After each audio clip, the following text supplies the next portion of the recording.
15 de marzo se conmemora un aniversario luctuoso más de un personaje necesario, indispensable, al cual todos deberíamos atender, aunque sea en el conocimiento, para darnos una idea de lo que somos y cómo estamos aquí. Estoy hablando del padre Quino.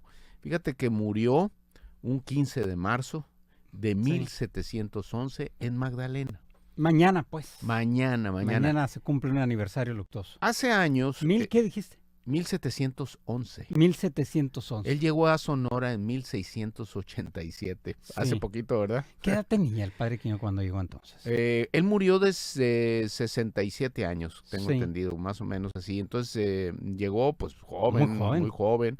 Ya había estado. Fíjate que la historia de él es muy interesante porque él era un italiano del norte de Italia, pero con cultura alemana. Estudió en Innsbruck.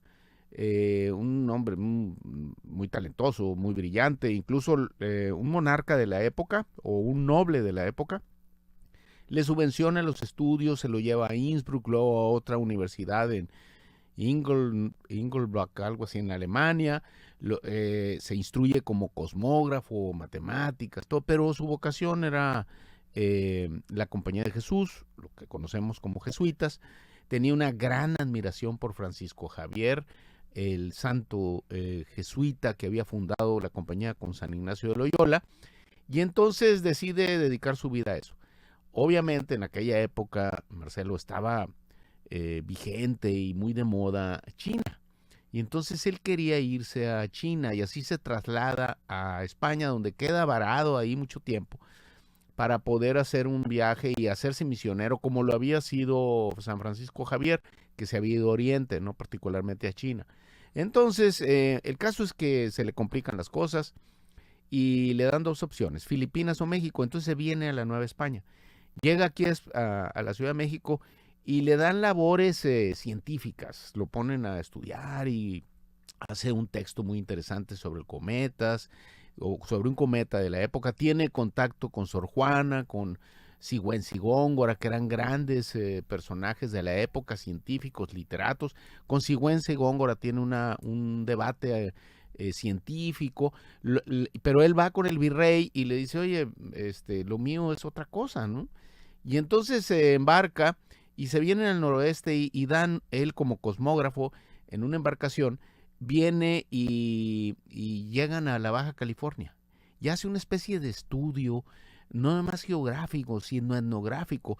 Se molesta mucho cómo eran tratados los indígenas por la tropa española, lo molesta, regresa, vuelve otra vez con el tiempo y al final le pide al virrey que lo mande al noroeste y así llegará aquí, a una zona que en esa época estaba descuidada por la corona, que se llamaba la Pimería Alta, que no es más que el norte de Sonora y Arizona.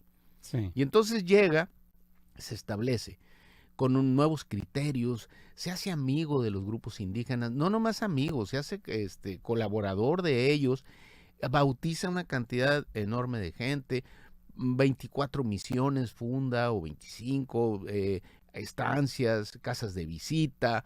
Es un hombre excepcional en esos veintitantos años. Nomás imagínense lo que anduvo a caballo. Entre toda esa zona es el que dice que Baja California no es una isla, porque se pensaba que era una isla.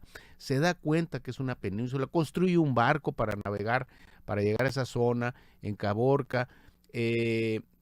Hace unos relatos extraordinarios con un capitán español de la época, Mateo Mange. Escribe, tiene comunicación con los europeos al mismo tiempo que él estaba aquí. Y al final, aquel 1711, Marcelo, que es por eso lo traigo a colación, aquel 15 de marzo, su sede o lugar de residencia era la Misión de Dolores, una pequeña misión que está muy cerca de Cucurpe, que desafortunadamente ya no hay nada. Está prácticamente llano el terreno, unas cuantas ni piedras. Los restos. No, aquí en Sonora y esos, ni modo, voy a hacer un reclamo, están prácticamente abandonados todas sus, salvo Magdalena. Entonces, y bueno, y también alguna otra de ahí de Oquitoa y eso. Pero bueno, el caso es que él va a a bendecir una pequeña capilla que había erigido ya otro sacerdote jesuita que lo había acompañado, el padre Campos, y al llegar la bendice en ese mismo día. En la noche del 15 de marzo se siente mal y muere. Durante muchísimos años es sepultado ahí mismo, pero no se sabía a ciencia cierta, Marcela, dónde había quedado. Se hacen investigaciones y hay un libro que es fenomenal, que ojalá, si a alguien le interesa, lo pudiera conseguir, Los confines de la cristiandad, escrito por Bolton, un norteamericano, editado en 1919, que hace un redescubrimiento de Quino y es el creador de la imagen actual que tenemos de Quino, porque se abandonó durante muchos siglos la figura de Quino, incluso se abandonó por la misma orden jesuita. Es algo muy interesante. Es norteamericano lo redescubre, lo trae, lo reconocemos todo, y entonces en los años 30, 40 buscan sus restos infructuosamente, pero no será hasta la década de los 60 cuando gobernaba el país Gustavo Díaz Ordaz, pero teníamos un secretario de Educación excepcional, un gran escritor que tuvo una novela que es así ejemplar, en México se llama El filo del agua, que era Agustín Yáñez, jalisciense. Él instruye a Huitberto Jiménez Moreno, que era el director de investigaciones históricas del gobierno federal, y se pone de acuerdo con el gobernador de la época, Luis Encinas, para dar definitivamente con los restos y traer al presente a Quino. Se vienen en los años 60, se empiezan a hacer, junto con los investigadores norteamericanos, había un investigador McKinney norteamericano, junto con ellos hacen una gran labor de equipo. Ya el profesor Eduardo W. había trabajado también infructuosamente intentando encontrar. Les doy un dato, lo que ustedes ven en la plaza de Magdalena, ahí existía el antiguo ayuntamiento, pero también existió la casa cural y este templo que había bendecido ese mismo día que había muerto el padre Quino, dedicado a San Francisco Javier. Eso había sido derribado para construir la nueva plaza. Entonces, en función de los datos que ellos tenían, empiezan las excavaciones de los años 64, las suspenden el 65 y en mayo del 66. Había elementos, pues, para suponer que estaba en esa zona. Sí, pues, porque hicieron lo primordial. En primer lugar, delimitaron el área, hicieron lo que se conoce como labor de archivo. Se metieron a los archivos los investigadores y empezaron a dar las coordenadas exactas, dónde estaba la casa cural, dónde estaba, porque los sacerdotes, las iglesias tienen una gran formación en ese sentido y todo lo dejan consignado. La iglesia es una institución, pues entonces tiene reglas al igual que todas las instituciones y las instituciones tienen que dejar trascendencia documental.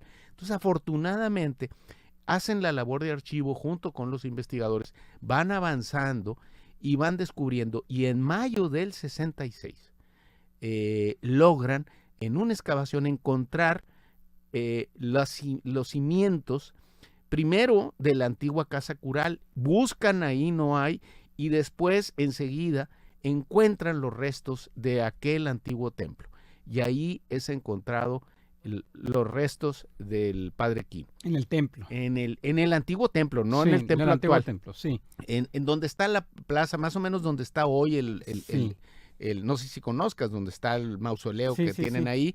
Ahí más o menos en ese lugar, metros más, metros menos, ahí lo encuentran, porque ahí había estado el antiguo templo, que ese mismo día que muere el padre Quino, lo encuentran y ahí había sido sepultado. Entonces, a partir de ese descubrimiento, pues se recuperan los restos, se establece este mausoleo y para entonces ya una de las cuestiones más interesantes que tiene el culto a Quino, y además su ejemplo, es precisamente la procesión que los jesuitas traen, pero que él cultivó también a San Francisco Javier. Y entonces, hasta la fecha, hasta hoy, junto con ese culto ancestral que tenemos, y no sé si sepan, pero es una de las peregrinaciones más importantes de Norteamérica, la que nosotros vivimos aquí cada inicio del invierno. Eso, aunado a la figura de Quino y al culto a San Francisco Javier, pues es parte de lo que nos queda de aquel gran personaje, más la introducción del trigo, caballos, vacas, en fin, todo lo que tenemos ahora.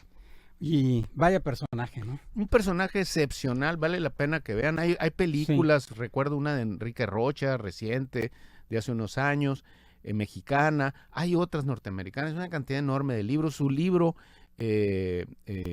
Viajes de Tierra Ignota, es extraordinario. Es como un reportaje, cómo van avanzando. Entonces vale la pena. Gracias, Joaquín Robles Linares, por Sonora en el Tiempo.